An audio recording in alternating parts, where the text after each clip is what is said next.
The man sits in a featureless room. No windows, just a table, 2 chairs, and a government minder with a pen. The walls are shielded, acoustically dampened. It's a cage, designed to keep the world out and to keep what happens inside completely secret. The man closes his eyes. He is in Menlo Park, California, but his mind is being aimed like a weapon at a set of geographic coordinates deep inside the Soviet Union, a place he has never seen, never even heard of. His handler provides no details, only a string of numbers, latitude, longitude. The man begins to speak. His voice is low, steady. I see a building, flat roof. It feels industrial. The handler scribbles. This is the protocol. Sterile, clean. There's something outside, the man continues, his brow furrowed. A crane, a huge one, a gantry crane. It's on a track. It moves back and forth over the building. It's assembling something. Large spheres, metal.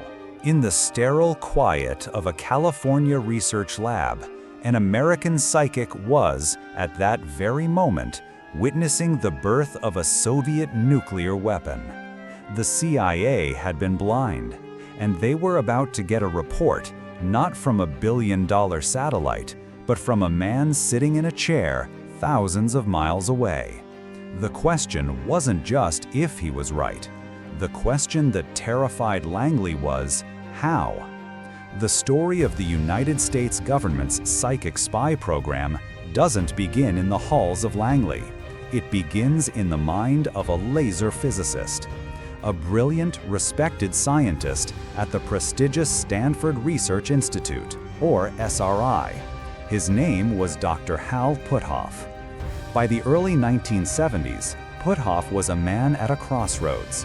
He had built a successful career in the quantifiable world of quantum electronics, a world of precise measurements and repeatable experiments.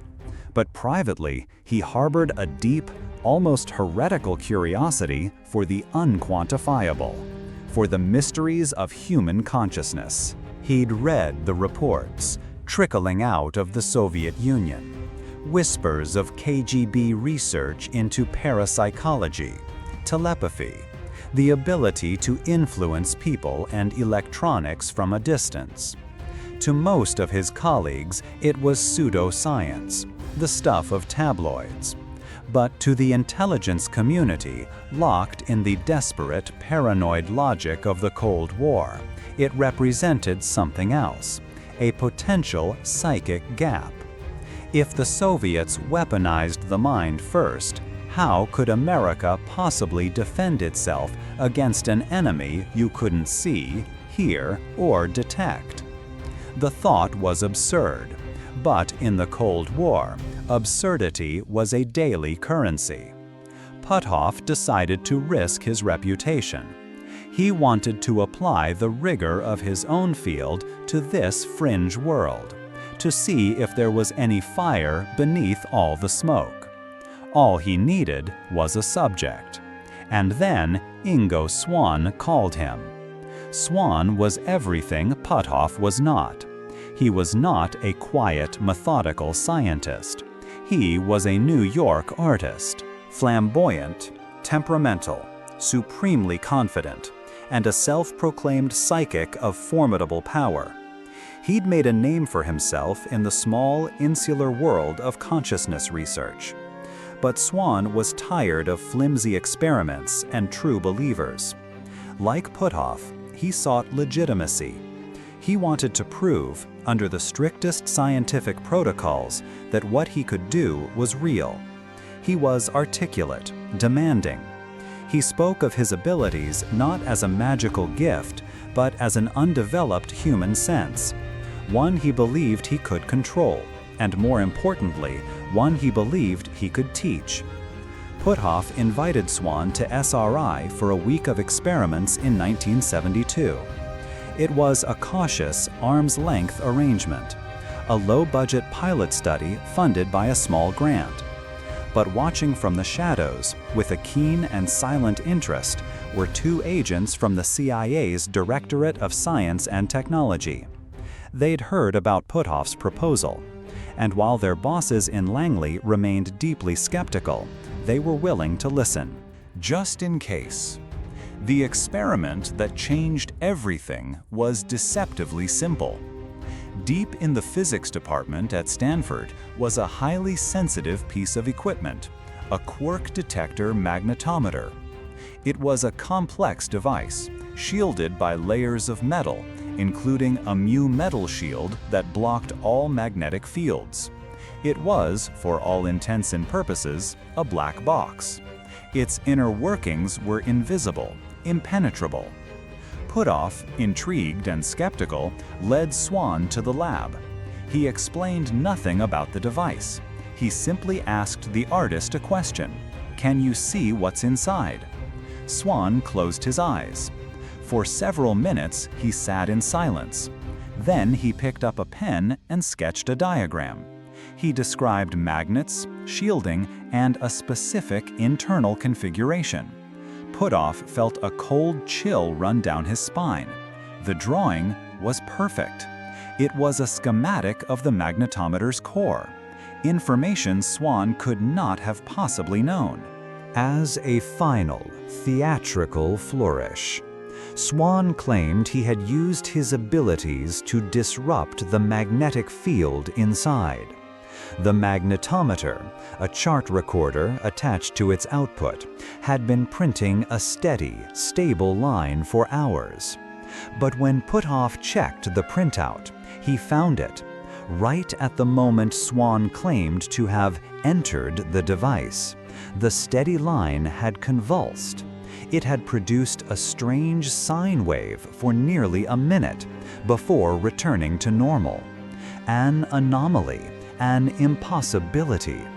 Puthoff, the scientist, knew he was looking at something that his own physics could not explain. The two CIA observers who reviewed Puthoff's lab notes days later knew they were looking at something else entirely: a potential weapon. Within weeks, a check arrived at SRI. It was for $50,000. The project was given its first code name, Scanate, an acronym for Scan by Coordinate. The hunt for psychic spies had officially begun. The early days of Scanate were a strange marriage of hard science and high weirdness. The project was housed at SRI, lending it an air of academic legitimacy. But its soul was in a small, shielded room, where Hal Puthoff and his colleague Russell Targ began to do the unthinkable. They tried to build a reliable psychic. Ingo Swann was the architect. He insisted that the New Age trappings of psychics, the crystal balls, the tarot cards, the vague premonitions, be stripped away. This was intelligence gathering. It had to be sterile, repeatable, and above all, controllable. He and the physicists developed a rigid set of rules they called coordinate remote viewing. The process was always the same. A viewer, the psychic, would be isolated in the shielded room with a monitor, or handler. They would be given no information, no clues, just a set of geographic coordinates. A target, sealed in a double envelope, would sit on a desk at Langley or in a safe at the Pentagon. The target could be anything: a person, a place, a thing. The viewer would then describe what their mind's eye could see at those coordinates. These verbal impressions and sketches were called raw data. And they were, at first, a chaotic jumble. Vague feelings, strange smells, fragmented images. The project expanded. The CIA wanted more than one data point. They needed a team. Put-Off and Targ began searching for other candidates. They found Pat Price, a folksy, retired police commissioner from Burbank. Price had no airs about him. He was a down-to-earth man who claimed to have used his psychic knack to catch criminals for years. He was the calm, stable anchor to Swann's brilliant volatility. More followed. A young Army soldier named Joseph McMoneagle, whose near-death experience in Vietnam seemed to have unlocked something strange within him. A commercial photographer, a draftsman, a handful of others. Each was tested, vetted, and brought into the secret fold. The missions began to trickle in from their CIA sponsors, who kept the program at a safe, deniable distance. "What do your guys see here?" an officer would ask, passing a sealed envelope containing the coordinates of a downed Soviet bomber lost somewhere in the African jungle. The viewers described a crashed plane in a heavily wooded area, providing a new search perimeter. A CIA recovery team later found the wreck, eerily close to where the psychics had claimed it would be.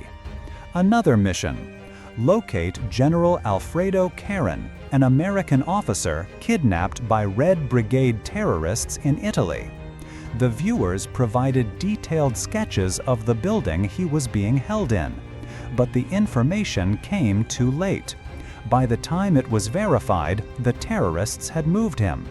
He was eventually found and rescued, but the remote viewers had been right. The hits were stunning, but the misses were frequent. Sometimes the data was hopelessly vague or just wrong. For every clear success, there were dozens of ambiguous sessions that led nowhere. Within the CIA, the project became a source of intense conflict. To its champions, it was a low-cost, high-reward asset of unimaginable potential. To its powerful detractors, including the Director of Central Intelligence himself, Stansfield Turner, it was a source of deep embarrassment, an unscientific fraud that had no place in a modern intelligence agency. The program was walking a tightrope. Its funding was tenuous, its reputation fragile. It needed one more success, a definitive, undeniable piece of intelligence that would force the skeptics to see the truth. It came in the summer of 1974, a mission that would become the central pillar in the legend of the psychic spies. The target was one of the most sensitive sites in the entire Soviet Union, a suspected nuclear research facility at Semipalatinsk in modern-day Kazakhstan. The CIA knew it existed, but their satellite imagery was poor. They knew something was being built there, but they didn't know what. The site was vast, remote, and heavily guarded. The coordinates were passed to Pat Price. In his bland, shielded room in California, the retired police commissioner closed his eyes. He began to speak. He didn't just describe a building. He described an entire industrial complex with astonishing technical precision. He talked about rail lines, underground structures, and warehouses. Then he began to draw. He sketched a massive gantry crane, taller than any standard construction crane. It moved back and forth on a giant track. Underneath the crane, he drew giant spheres, 60 feet in diameter, being welded together and processed on an assembly line. He labeled parts, scribbled down technical specifications he couldn't possibly understand, and provided the exact geographic coordinates of the specific building housing the crane. The report was so detailed, so technically specific, it seemed impossible. CIA analysts who reviewed it dismissed it out of hand. A giant gantry crane assembling 60-foot steel spheres in the middle of nowhere, It was science fiction. Price, they concluded, must have been guessing. Or worse, he was a plant, feeding them disinformation. The report was filed away, a curious but useless failure. For weeks, it sat gathering dust. Then, the Keyhole 11 satellite flew over Semipalatinsk. The KH-11 was a technological miracle, America's newest and most powerful eye in the sky. For the first time, it delivered high-resolution, near-real-time images back to the National Photographic Interpretation Center. As analysts stared at the first pictures from the target coordinates, a stunned silence fell over the room. There it was, just as Pat Price had drawn it. The building, the rail lines, and looming over it all, a massive, custom-built gantry crane. Analysis of subsequent photos confirmed its purpose. It was assembling giant steel spheres, believed to be part of an experimental, high-energy beam weapon. Price had been right, down to the smallest detail. He hadn't just described a building. He had given them a complete technical readout of a top-secret Soviet weapons program, months before a billion-dollar satellite could confirm it. This was the one-thing revelation, the moment the psychic spy program went from a fringe experiment to an operational asset. The doubters were silenced. The funding spigots were opened. The program was taken away from the CIA's cautious oversight and given to the Defense Intelligence Agency. It was moved to a secure facility at Fort Meade, Maryland, and given a series of new, even more secret codenames: Grill Flame, Center Lane, Sunstreak, and finally, Stargate. The pressure intensified. The viewers were no longer academic subjects. They were intelligence operatives. They were tasked with locating Libyan leader Muammar Gaddafi for bombing raids. They hunted for American hostages in Iran. They tried to find hidden plutonium stockpiles in North Korea. They tracked the routes of narco-submarines in South America. They became the government's tool of last resort. When all other intelligence failed, the call would go out. What do the viewers see? But with the greater responsibility came a heavier psychic toll. The viewers suffered from burnout. The strain of trying to peer into the dark heart of the world was immense. The line between their own consciousness and the targets began to blur. Some missions were too dark. In 1984, the CIA station chief in Beirut, William Francis Buckley, was kidnapped by Hezbollah. His location was a complete mystery. It was one of the agency's most desperate, high-stakes manhunts. The order came down to Fort Meade: find Buckley. The mission fell to the program's star viewer, Joseph McMoneagle. Session after session, he focused on the coordinates of Beirut. Over and over again, he described seeing Buckley. He was alive, he insisted, but being held in a specific village. He drew maps. He described the terrain, the buildings. But the intelligence was deemed too uncertain, too risky for a raid. The auras and feelings of a psychic were not enough to send in a SEAL team. The viewers kept working, but the signal, as they called it, began to change. One day, a female viewer broke down sobbing in the middle of a session. "He's gone," she cried. "They've put him in a box. He's dead." Months later, the United States learned the horrifying truth. William Buckley had not been held captive. He had been tortured for 444 days, systematically interrogated, and then executed. His body, as the psychic had sensed, was dumped on the side of a road near Beirut. For the viewers, the Buckley case was the breaking point. It was the ultimate, horrifying display of both their power and their impotence. They could see the truth. They could witness the suffering. They could stand a ghostly watch over a dying man on the other side of the world, but they couldn't save him. They were just viewers, voyeurs to tragedy. The program that had once seemed like an incredible new frontier of human potential now felt like a curse. The end of the Cold War was the beginning of the end for Project Stargate. The existential dread that had justified its bizarre existence began to fade. The program was a relic of a different time, of a government so desperate for an edge it was willing to bet on the paranormal. In the budget-conscious world of the 1990s, it seemed like an expensive anachronism. In 1995, at the request of Congress, the CIA commissioned a final, definitive review of the program.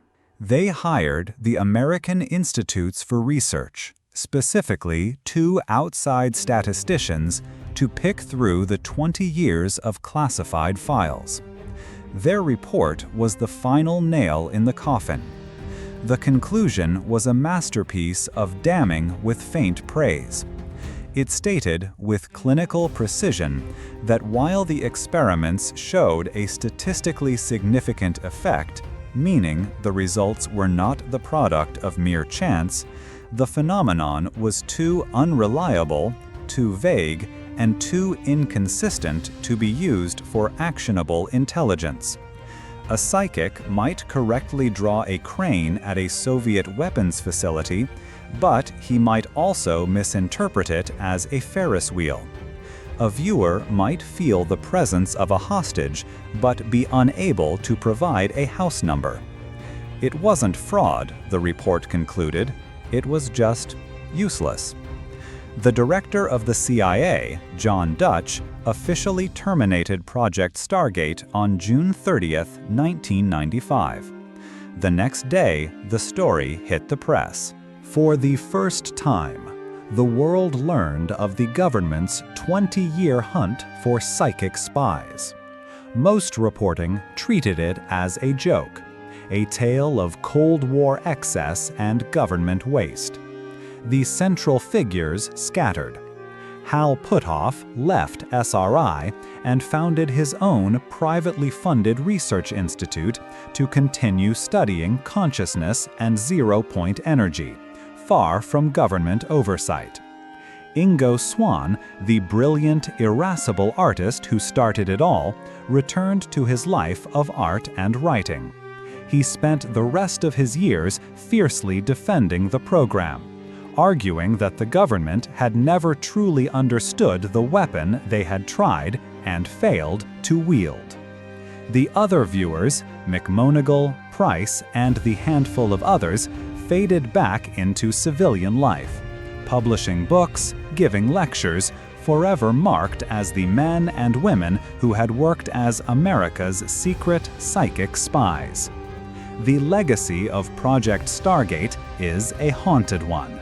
It exists in the gray borderlands between state secrets and collective belief. Was it a monumental waste of 20 million taxpayer dollars? A story of sincere scientists and dedicated soldiers led astray by wishful thinking? Or was it something else? A fleeting, tantalizing glimpse into a fundamental aspect of human consciousness that we still do not understand. The official file may say that the program failed, but the declassified documents are filled with dozens of other examples just like the Semipalatinsk crane. Small, inexplicable details, names, passwords, and technical drawings that materialized out of thin air, inside a silent, shielded room. In the end, the story of Project Stargate isn't just about psychics. It's about secrecy. It's a story about a government that, in its relentless pursuit of an advantage, was willing to open any door, no matter how strange, and peer into any darkness, including the uncharted territory of the human mind itself. And it's a story about the few who dared to look, and who were never quite the same again. This file is now closed, but the archives are vast. To be the first to know when the next dossier is opened, subscribe to Federal Confidential and turn on notifications. In the comments below, let us know which secret story needs to be told next.